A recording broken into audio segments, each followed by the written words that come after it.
Hello, I'm Father Scott Vanderveer, and today I'm reflecting on a July day back in 1993 when I had just had my wisdom teeth out that morning and I was recovering in a lazy boy recliner in my parents' family room.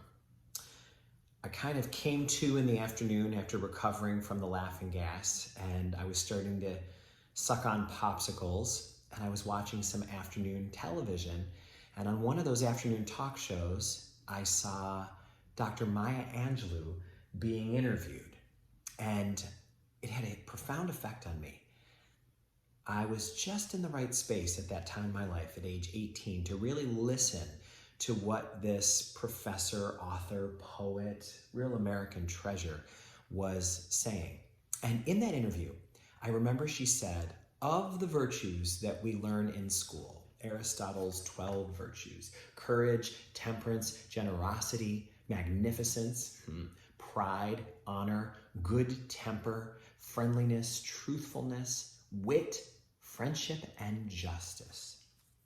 Of those 12 virtues, the most important, she said, is courage. She said, it's not really proper to say most important because you can't judge which is more important than the other, but she said courage is essential because without courage, you can't consistently practice any of the other virtues. You won't be able to do it if you don't have courage. So for example, justice. If you say something like, I believe that all people are created equal in the image of God, and I will say that to anyone who will listen. Okay, so that's the virtue of justice. I believe in that.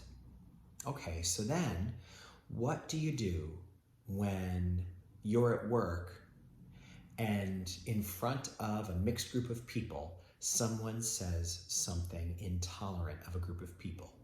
Maybe it's about the way this group of people does this or that group of people does that, or making fun of a certain category of society.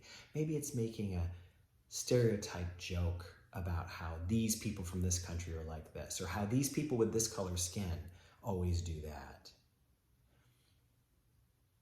If you have courage, you will be able to practice the virtue of justice by saying, please don't say that around me. That's not okay with me.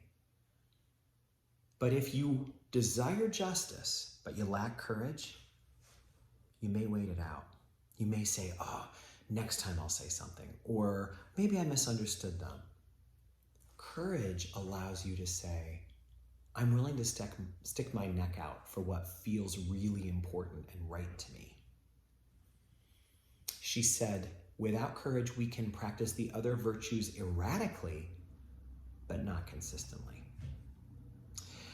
And the reason I'm thinking about this is because I've received so much feedback about the video I did reflecting on bullying and how to change the culture of bullying in a school. I learned through a bullying curriculum that we were learning about when I was a teacher at St. Pius School outside of Albany in Loudonville, New York. I learned that it is very hard to affect the behavior of a bully. Bullies seem to have a character defect that causes them to be that way. And it is very hard to strengthen a victim who is being abused.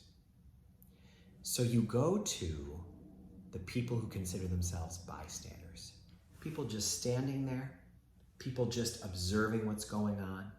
Maybe they don't know either of the people being affected, but they're the ones that are seeing it. They're the first-hand observers.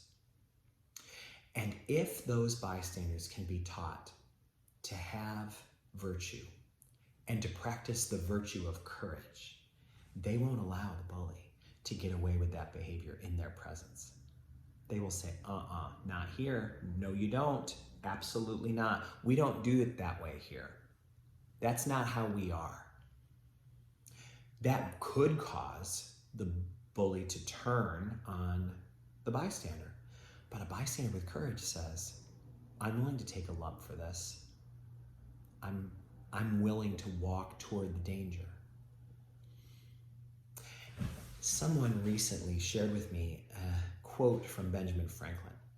He said that justice is not going to be served until the people who are unaffected are just as outraged as the ones who are affected. We're not going to have justice, he said, until the bystanders care as much about the person being bullied as that person's parents or loved one would. That is an essential part of an organized and good society. For the people who are unaffected, who have less to lose, the ones who aren't going to get beaten up because the bully's not directing attention toward them, the bully's directing attention toward the victim of the bully. So we have to, Benjamin Franklin said, get as outraged if it doesn't affect us as the people who are being affected. And Maya Angelou said, the way to do it is to practice the virtue of courage, since that will allow you to do whatever must be done in whatever the circumstance is. So I recently heard a podcast with a scholar named Ibrahim Kendi, who's a professor and author. And he was talking about the idea of bystander and bully in terms of racism, which of course is a topic that is so important in our society right now. He said that there is no such thing as a non-racist. Some folks might think of themselves as non-racist. I'm not a racist, and I don't fight against racism. I'm just a non-racist. But he said that's like being a bystander. You've got all the power. And if you don't use it to go against racism, then you're using it to promote racism. There's no middle ground. The bystanders have all the power. So if the bystanders in a bullying situation decide to do nothing, the bully wins by default. If the non-racist people decide to do nothing in a situation where a racist is attacking a person of color, they by default are supporting the racist. I think that is such an important thing for us to think about. There is no such thing as a bystander once you know how the bully-victim relationship works, and there is no such thing as a non-racist once you understand how the racist person of color dynamic works. You have to stand up. You have to practice the virtue of courage. It's the only way racism will go away. You know the real problem, this scholar said, with saying non-racist and believing that that could exist? Racism has always thrived through denial. It's always thrived by denial. People will always say they are not racist, no matter what is true about them. If you watch old footage of Ku Klux Klan members being interviewed by old-time TV reporters, like a famous one on 60 Minutes with a Ku Klux Klan member and Mike Wallace. If you watch footage of that video, you'll see the interviewer say, "So are you racist?" They'll always say no. They'll always say no. They say, "No, I'm just trying to stand up for the rights of European Americans." They will never admit to being racist.